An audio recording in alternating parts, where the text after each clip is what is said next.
Live in Euclid, Michelle Nix, 19 News. Officer Jacob Durbin died in the line of duty serving the community. Durbin was within his first year with the Euclid Police Department, according to the Ohio AG's office. The young officer was also set to be married in July, according to a wedding website for Durbin and his fiancée. Condolences have been pouring in for this fallen officer. Euclid's Mayor Kirsten Holzheimer-Gale says in a statement, in part, "This moment calls for us as a community to come together in solidarity and support, not only to honor a hero who selflessly served and protected us, but also to offer strength to one another in this time of grief. Let us unite in remembrance and gratitude for the sacrifice made." Ohio Attorney General Dave Yost released in a statement in part, "It is a cruel irony that a mother lost her son on Mother's Day, and that this murder happened just as we prepare to solemnize our fallen during Police Memorial Week. My heart burns with anger at this injustice for the family of this young officer and the Euclid Police Department." Ohio Governor Mike DeWine and his wife Fran saying in a statement in part, "His bravery and dedication to the Euclid community will not be forgotten." As the search for the suspect continues, the people living in the neighborhood still rattled. Just a handful of hours removed from what they say is the worst thing to happen on their street. Colton Molesky continues our team coverage. A neighborhood held captive by a shooting that resulted in the murder of a police officer. We hear from the folks who live right near where the incident took place. But I was just concerned about my family that was in the house. People still composing themselves, rattled by the chaos of Saturday night's shooting. Then we saw drones come by, then later helicopter. Yeah, I actually saw them bringing like a medical bag and a stretcher, and they ran it up in front of the house, and I could see them putting someone on it and then running them down the street. Everyone I talked with who lives on East 211th Street says the activity started at this White House. The night's activity was evident in broken windows and a shredded yard. I heard a bunch of shots really fast, really quick. So I ran back around the house, grabbed my dogs, ran back inside. I got off at 11 o'clock. You can't get near your house. You can't get in your house. I had to leave my car down at the end of the corner, and I got in the house at 3:30 this morning after getting off at 11. Tim Young lives just 2 doors down from all this. He was stuck on the other side of a police roadblock, trying to get in touch with his family. You have to make phone calls to see how your family is. Young tells me as the night progressed, a search began of the entire neighborhood. But the aftermath is crazy. They had to go inside of the garages. They had to push stuff out the way.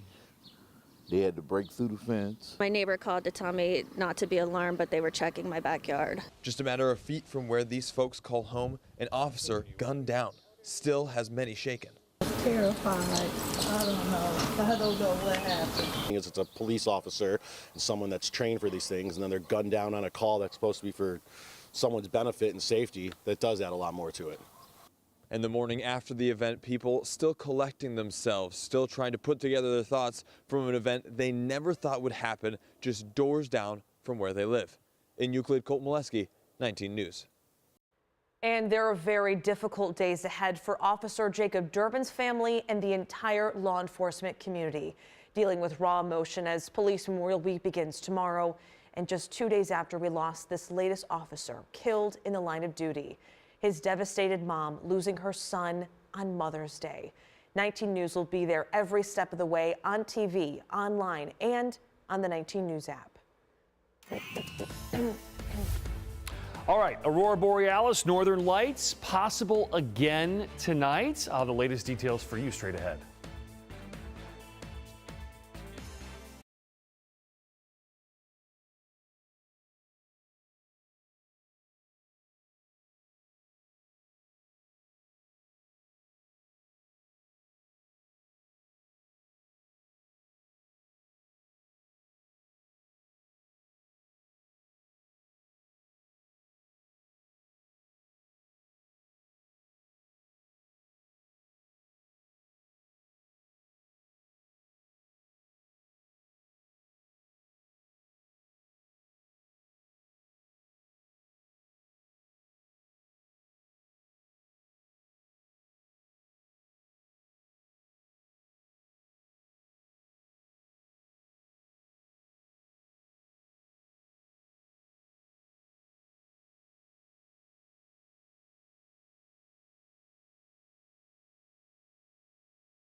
Live from the 19 News studios, sponsored by Cobella Plumbing, Heating, and Cooling. Serving Lake and Geauga counties, this is 19 News. We continue to follow breaking news, heartbreak and outrage over the murder of a young police officer killed in the line of duty.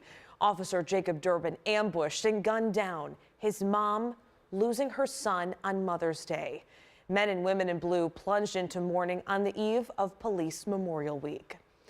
The deadly gunfire sparking an urgent manhunt for this man, the prime suspect, violent, armed, and extremely dangerous, the subject of a statewide blue alert.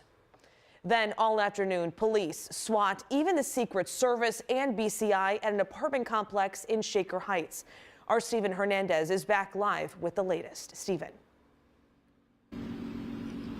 Thank you. As you can see, it's still an active scene. Part of Van Aken Boulevard between Ashby and Lee Roads still blocked off. Some through traffic is allowed to go through, as well as some foot traffic, but police presence still clearly visible. We were actually much closer to the apartment complex at the center of this standoff about 2 hours ago when shots rang out. Police did confirm it was an officer-involved shooting. We've had those videos that we've shared with you earlier today. Police then told us to back out, which takes us to where we're standing right now.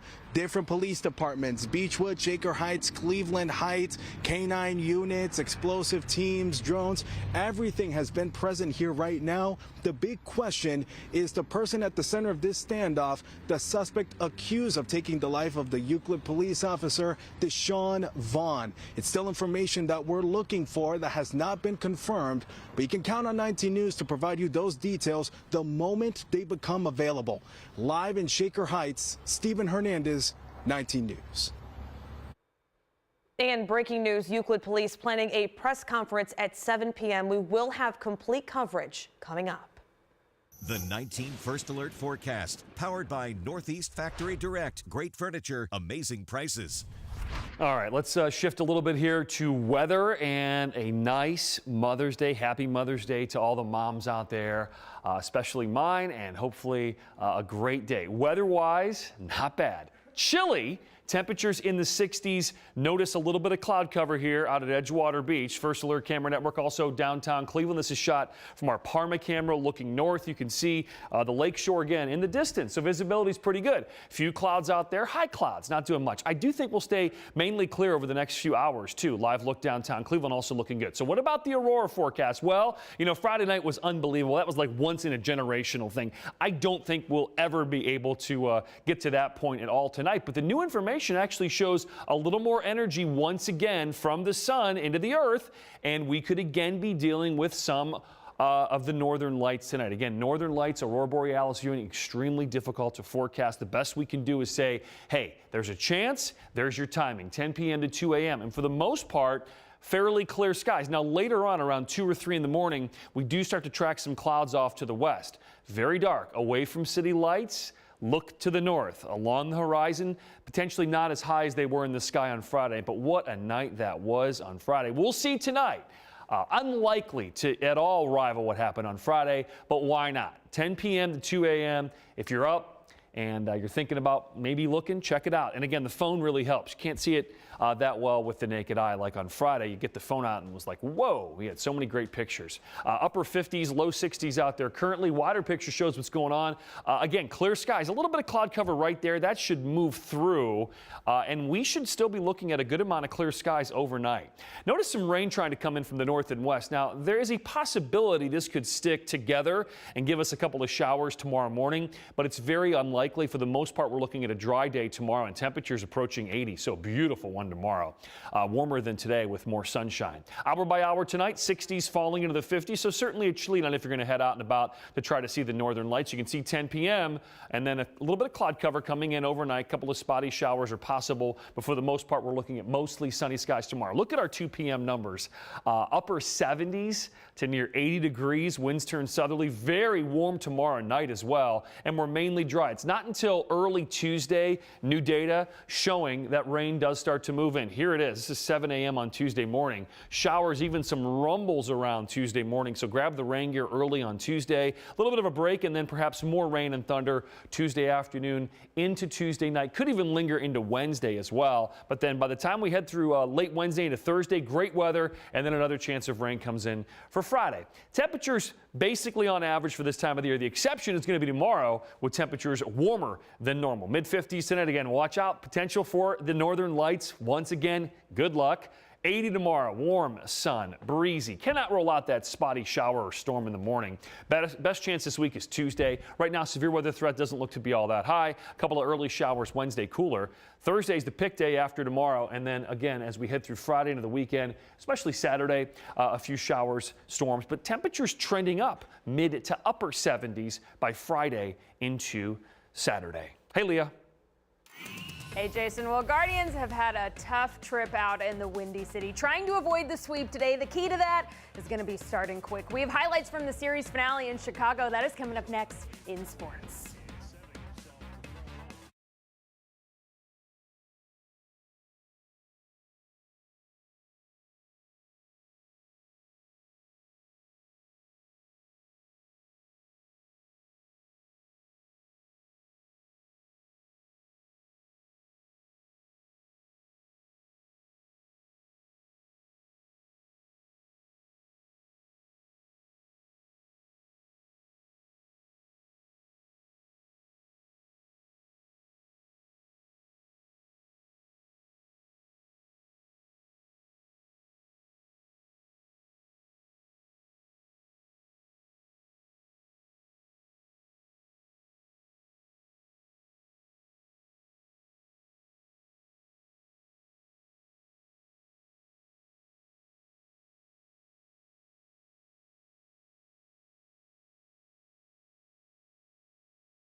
It's the Serpentini Chevrolet Sports Report.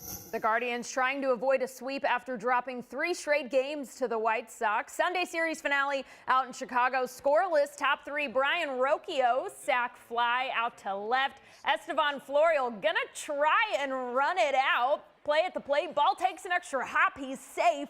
1-0 Guards. Guardians have played from behind in every game this series, so starting quick is everything. And I think they got the message today. Andres Jimenez and David Fry both homer in the 4th to give Cleveland a 4-0 lead. They tack on 3 more in the 6th, and Logan Allen goes 6 scoreless, 3 strikeouts today.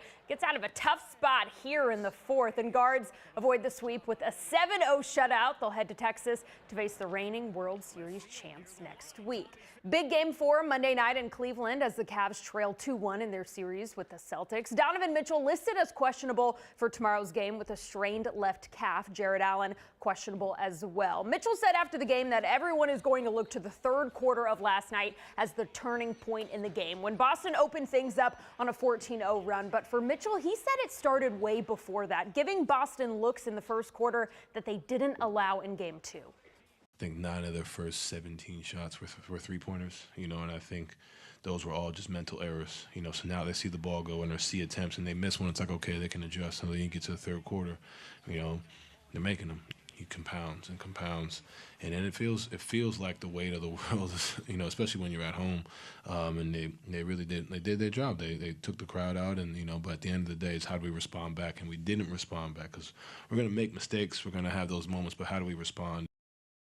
Rookie minicamp concluded today, and the Browns signing the lone quarterback that was in Berea this weekend. Jacob Sirmon went undrafted. He was invited to rookie minicamp on a tryout basis. Sirmon played at Washington and Central Michigan before transferring to Northern Colorado, where he'd finish out his collegiate career. This past season, he threw for over 1,300 yards and 8 touchdowns. And with Deshaun Watson and Dorian Thompson-Robinson both recovering from injuries, there should be plenty of reps to go around this spring. Sirmon joining Jameis Winston and Tyler Huntley, who the team added this spring. All right, so we're gearing up for a big game tomorrow night at Rocket Mortgage Fieldhouse. So I know the Cavs are going to need all the fans there because that's going to be a pivotal moment. Absolutely. Thanks a lot, Leah. We'll be right back. 19 News, first, fair, everywhere.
All right, quick look at our first alert 7-day. Temperatures tomorrow near 80 beauty, and then rain, thunder Tuesday, lingering into Wednesday. Thursday also looks to be a very nice day. Caitlin.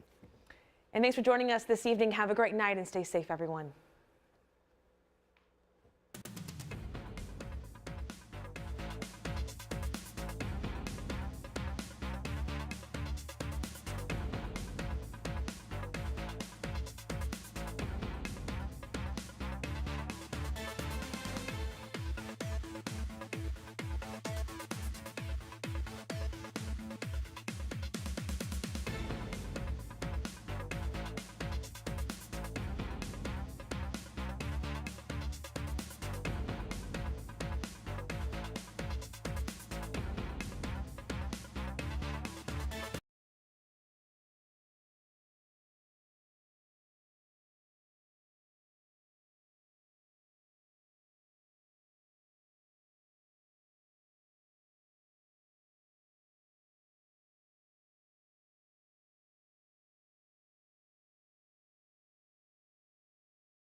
Keep yours? No. That's the end of that story. Okay, no problem. Do you guys have to do anything special with these to your own?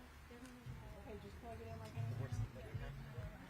Until the story over here, I'll unplug it, I'll put it into RVR because we're going back either way. Perfect. Yeah, the Euclid.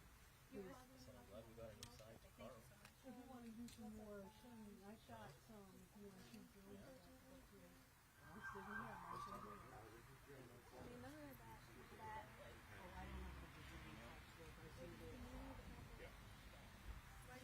I'm glad you were with us. I don't know, is it live still or you have to call me? I'm making sure they can see us. Can you see us? Yeah. Yep. Okay. Good.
And we continue to follow breaking news on the horrible story that happened yesterday, last night, 10 p.m. A Euclid officer ambushed Officer Jacob Durbin. We've been waiting for a news conference at Euclid Police Department.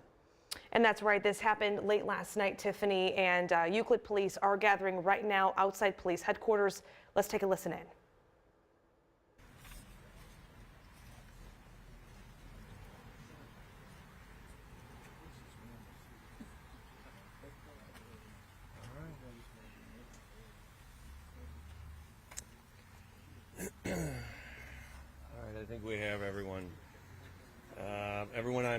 Chief Scott Meyer, Chief of the Euclid Police Department, and we have some information to share. I'll begin by reading some of this. Many of us have been up for many, many hours, so I'm trying my best here and trying my best to follow this. On Saturday, May 11th,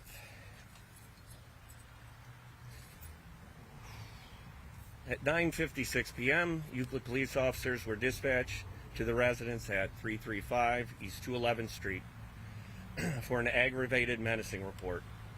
The complainant stated that her child's father threatened to harm her and her mother. Officers arrived and spoke to the complainant, who stated that the suspect was on foot and possibly nearby. Officers went to check the backyard and were ambushed by gunfire from the suspect. Euclid police officer Jacob J. Durbin was critically wounded. Officers returned fire and the suspect fled the scene on foot. Officer Durbin succumbed to his injuries that same evening. No other officers were injured. Officer Durbin was properly sworn in to the Euclid Police Department on July 24th, 2023. During his brief time with the department, he served the residents and business owners of Euclid, as well as his fellow officers, with dedication, honor, and professionalism. His kind heart and enormous smile were infectious. The world was a better place with him in it, and he will be desperately missed by all who knew him. Thank you to our law enforcement partners who are assisting us in our time of need. We also want to thank the public for their enormous outpouring of compassion and support. My heart absolutely breaks. He's 23 years old. I want the public to understand what this looks like. I want them to understand the repercussions of this violence. It is absolutely disgusting, and it is affecting us all.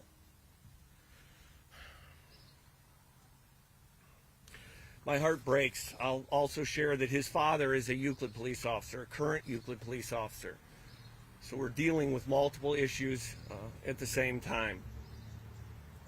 I am so incredibly proud of our Euclid police officers. I am every day. I go to bed every night hoping that I won't get this information. And my worst nightmares come true. I also want to thank all of our partners, all our law enforcement partners, who have been a huge help in this and have worked tirelessly to bring, we'll get into this, but to locate and deal with the suspect.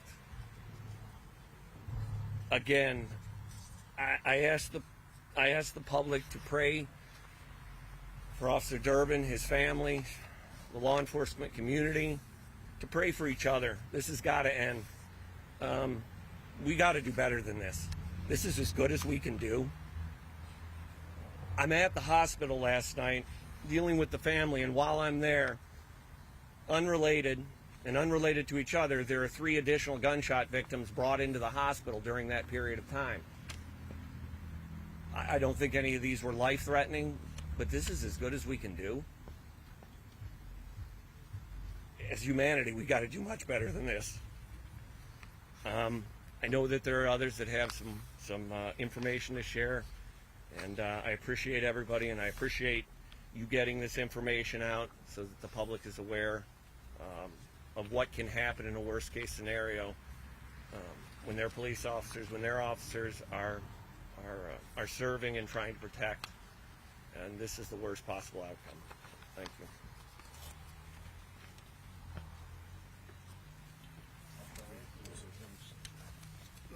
Thank you.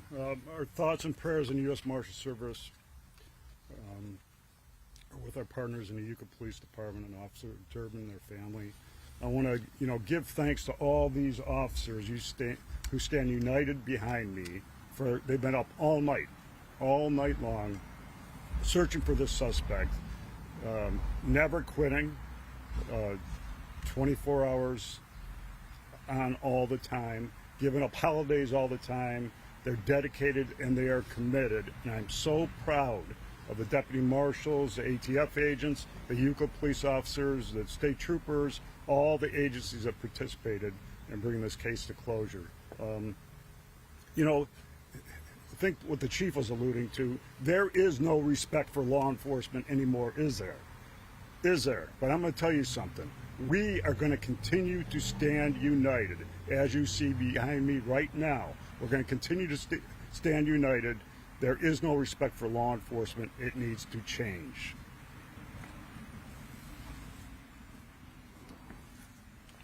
Good evening. My name is Wayne Hudson. I am the police chief for Shaker Heights. First of all, on behalf of Mayor Weiss and the city of Shaker Heights, the men and women of the Shaker Heights Police Department, we would like to offer our dearest condolences to Officer Durbin family and to the men and women of the police department for Euclid and the residents of Euclid. And for my comment is this: to kill a law enforcement officer is to tear at the very fabric of our democracy. This young man was doing nothing but his job, which is to serve and protect his community. To the residents of Euclid, I would say this: you're going to have to give this department grace. They're grieving right now. This is not the time to challenge them on certain things. Give them grace. My office is involved with investigating this. Right now, there won't be too many more comments. The scene is secure. We have BCI coming in to do certain crime scene. My investigators are doing the investigation. There'll be more information to follow. But again, residents of Euclid, give this department grace at this time. Thank you.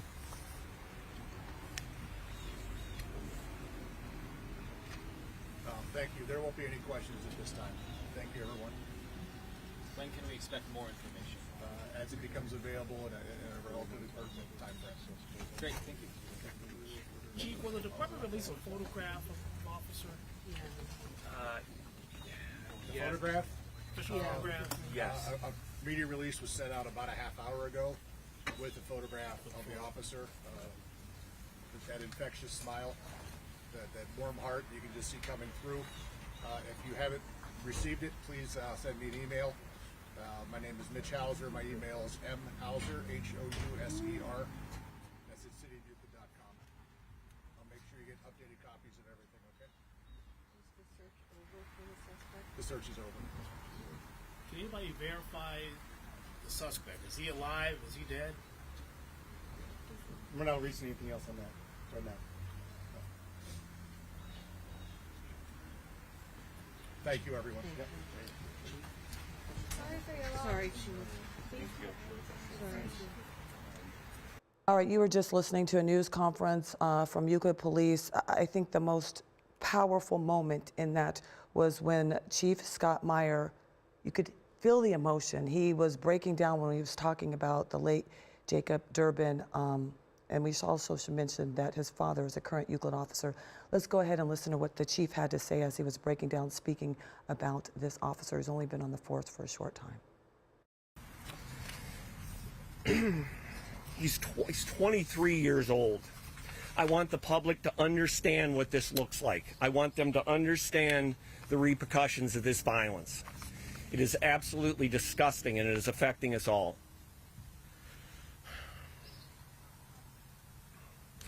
My heart breaks. I'll also share that his father is a Euclid police officer, a current Euclid police officer.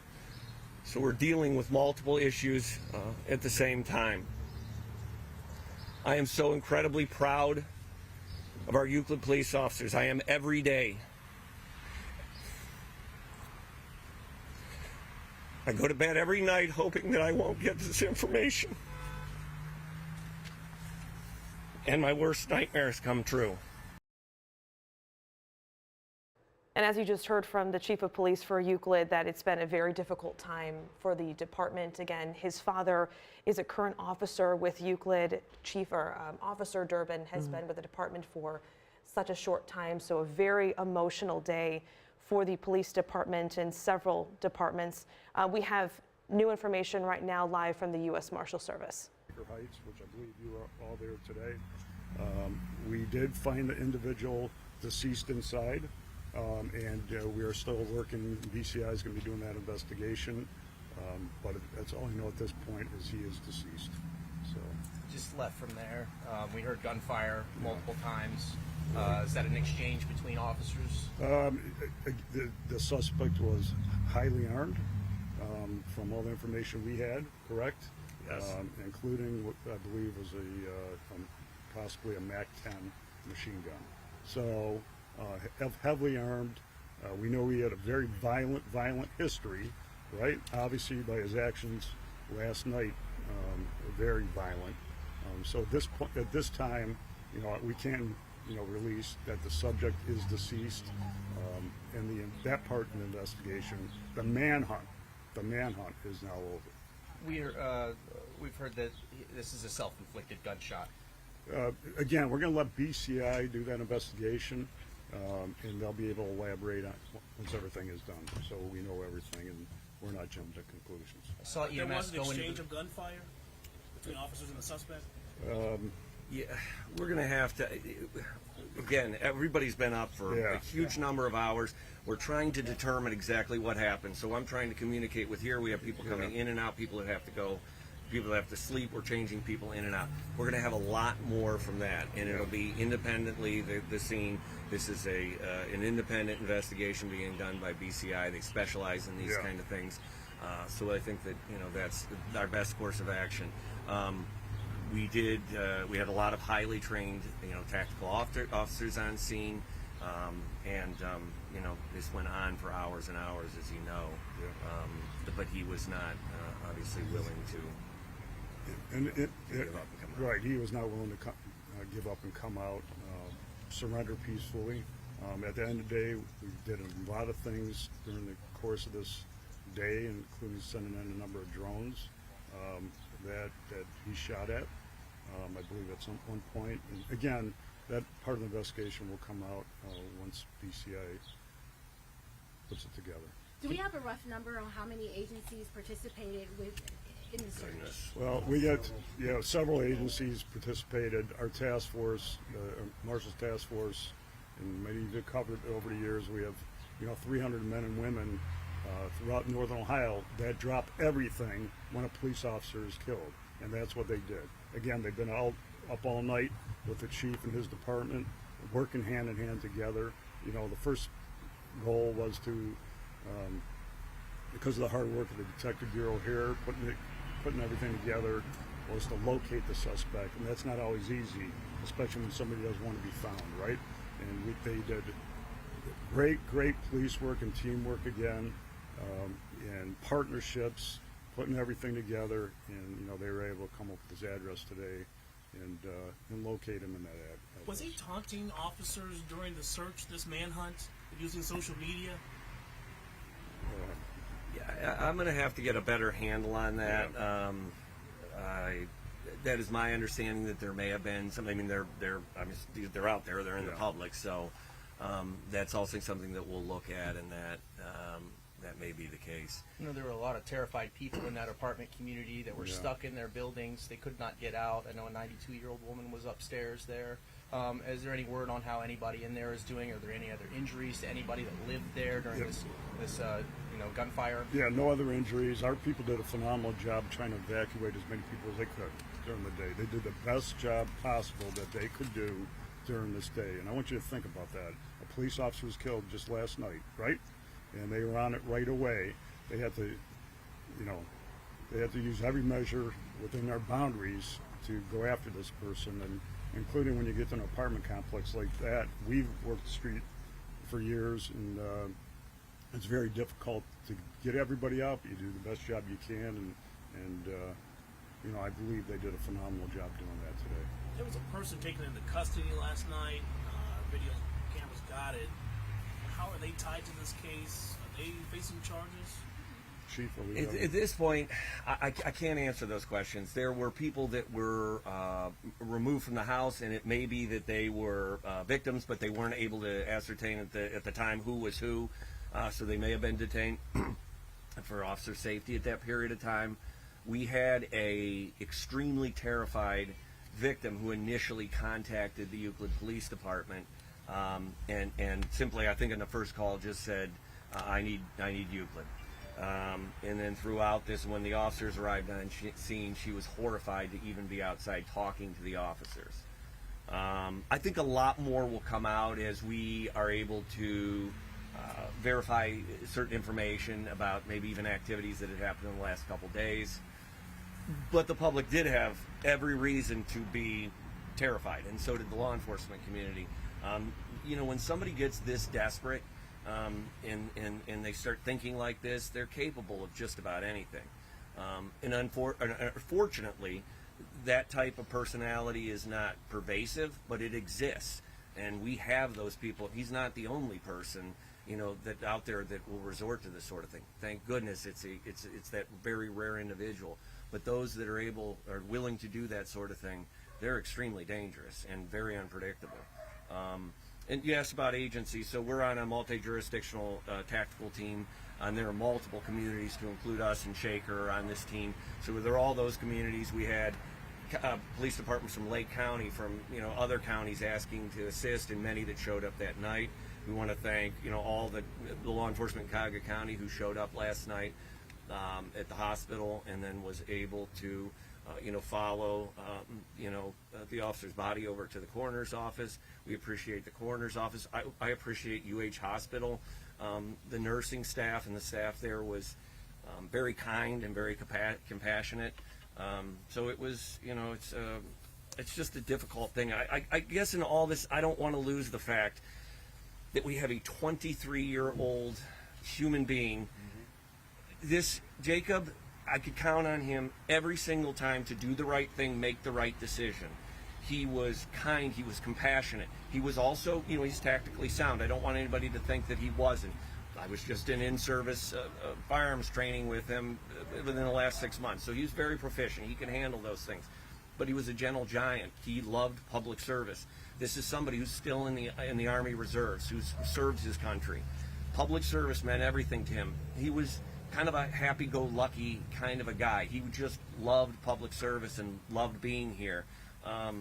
He was that rare find, and I'm devastated, and his family is obviously devastated. And to watch somebody's family who has to, view a body but can't touch the body, and it was just to watch his grandmother, to watch some of the family members was absolutely devastating.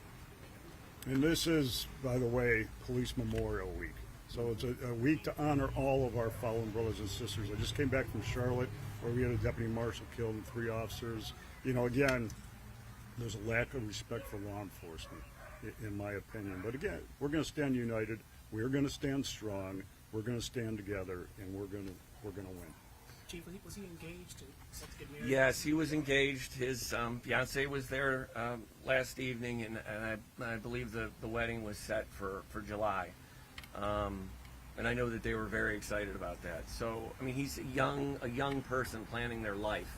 He's somebody who did all the right things in life, juxtaposed against somebody who decided to do all the wrong things in life.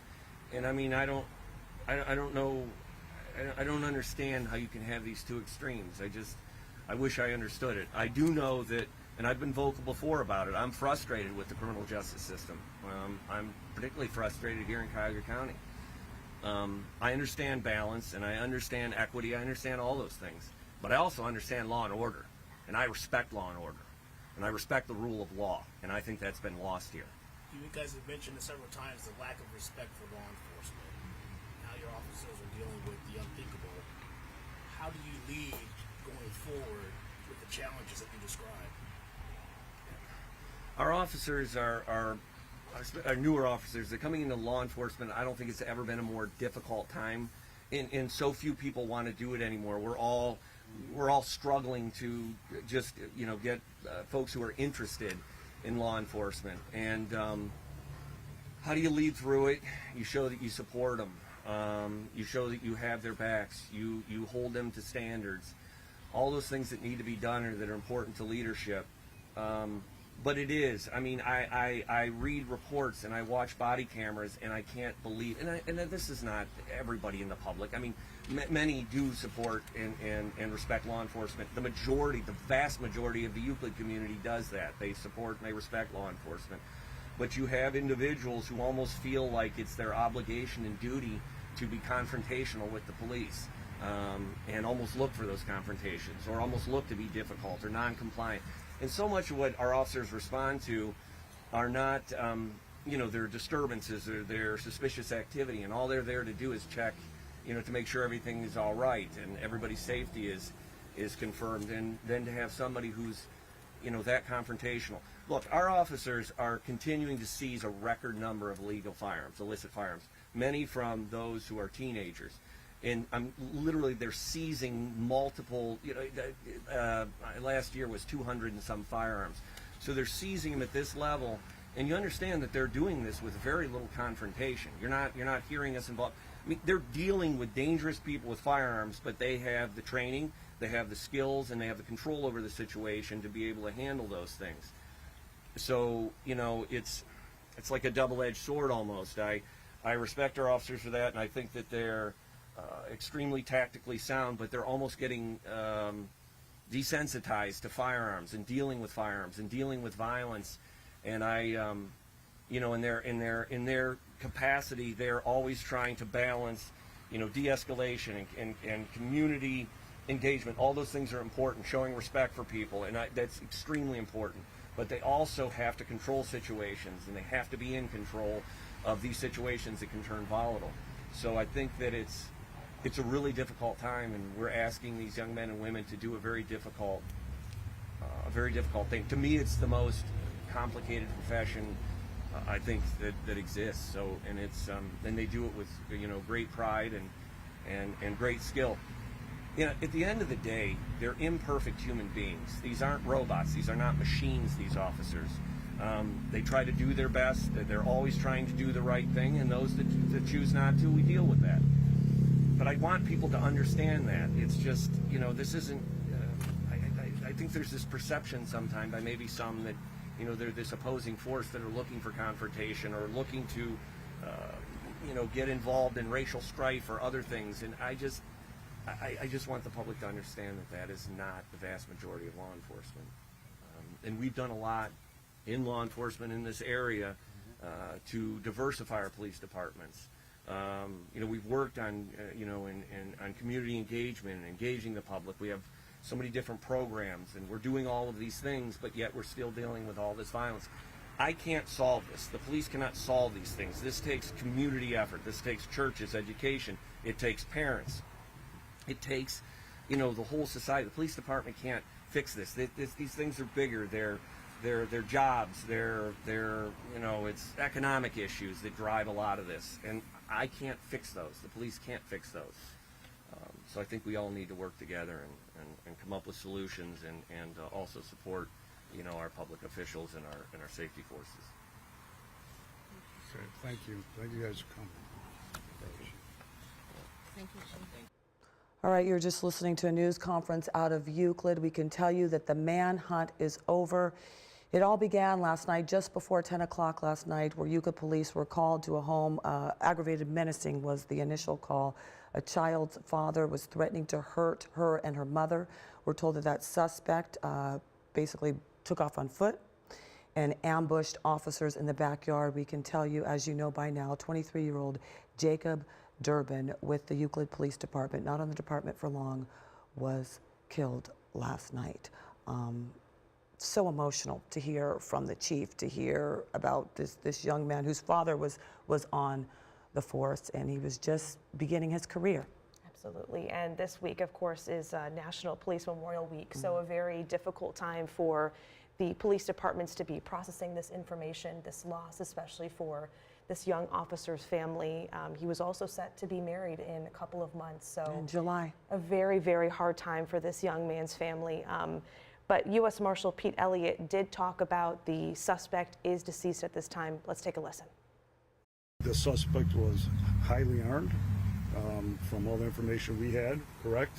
Yes. Including what I believe was possibly a MAC-10 machine gun. So heavily armed. We know he had a very violent history, right? Obviously by his actions last night, very violent. So at this time, we can, release that the subject is deceased, and that part of the investigation, the manhunt is now over. All right, and there's a picture of 23-year-old Jacob Durbin. Not on the force very long, sworn in July 24th of 2023, as you just mentioned, Caitlin, set to be married in a few months. The chief broke down and he said this was a young man who had a kind heart, a kind spirit, a smile that was infectious, and he described how difficult it was to go to the hospital and see the officer's grandmother there and other relatives there, and that this is just a very difficult time for their department, as you can imagine, and for the community. Absolutely, such a heartbreaking story for this young man's family and his family members during this time. And of course, our thoughts are with his family during this difficult time, and we are going to stay on top of this story and bring you continuing coverage tonight. Thanks for joining us.